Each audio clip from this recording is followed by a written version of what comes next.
Hey, it's Huck. And I had to put aside for the moment the video I'm working on for this week in order to give you my take on this whole Osama bin Laden death.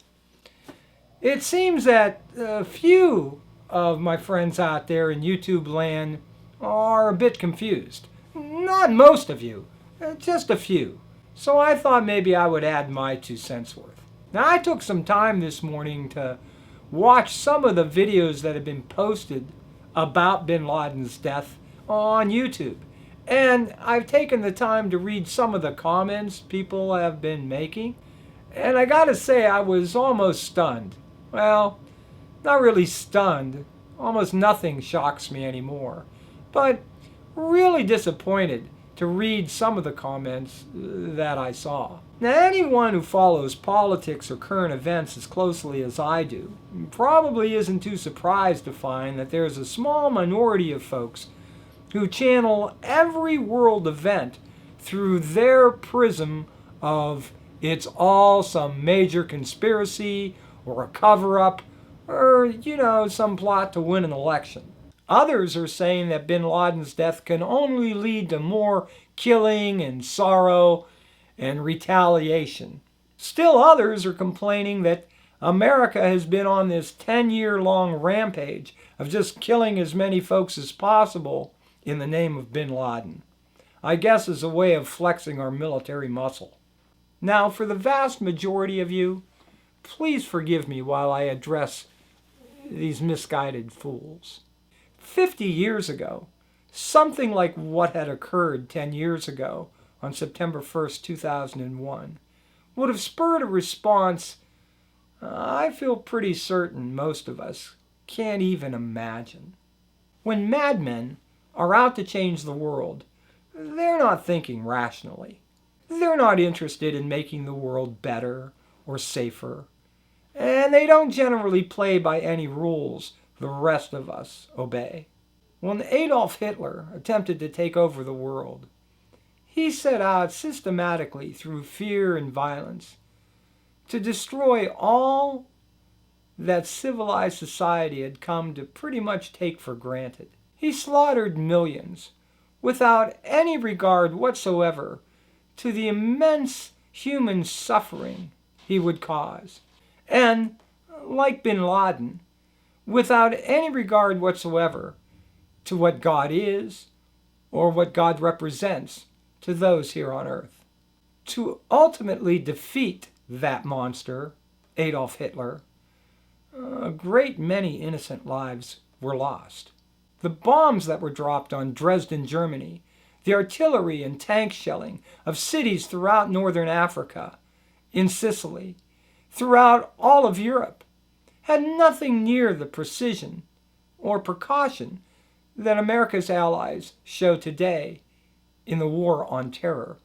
If America and its allies really wanted to go after terrorists without regard to civilian casualties or human suffering, my guess is that large portions of Afghanistan, Pakistan, Somalia, and Yemen would have been rendered into large, black-plumed parking lots long before now. Let's face it, that would have been a lot faster, billions of dollars cheaper, and immeasurably less inconvenient than the painstaking approach we've taken over the last 10 years. I have a problem with folks who complain that our strikes against evildoers like bin Laden or other terrorist leaders is somehow inhumane, especially when a few innocent lives are lost in the crossfire. That somehow we are no better than the terrorists we hunt down because of the loss of innocent lives in the process. What the hell are these people thinking? The difference is pretty obvious. Unlike our enemies, we don't target civilians. We take great efforts to eliminate or at least minimize any innocent suffering. We don't send folks with bombs strapped to their chests into mosques and schools, onto jumbo jets, or into city market centers. 3 times in just the last few months, terrorists have been using children as suicide bombers. In February, a 12-year-old boy killed 31 young army recruits in Pakistan with a bomb strapped to his chest. Just this week, another 12-year-old boy rode his bicycle into a busy southeastern Afghanistan market, detonating himself, killing 4 people, and causing massive injuries to 13 others.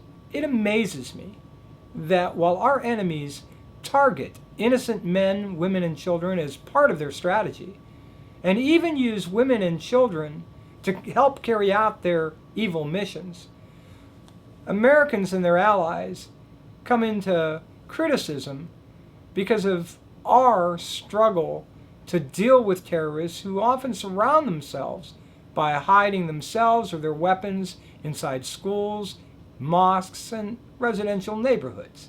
So I give great credit to President Obama and to the dedicated Joint Special Operations commanders who carried out this bold and successful mission last night. If I were not at work and I lived in New York City or in Washington, D.C., you would have found me running down to Ground Zero or to Lafayette Park across from the White House, cheering, waving a flag. I am thankful that we have a president who never once wavered in his commitment to bring justice for those thousands of innocent lives taken that bright September morning nearly 10 years ago.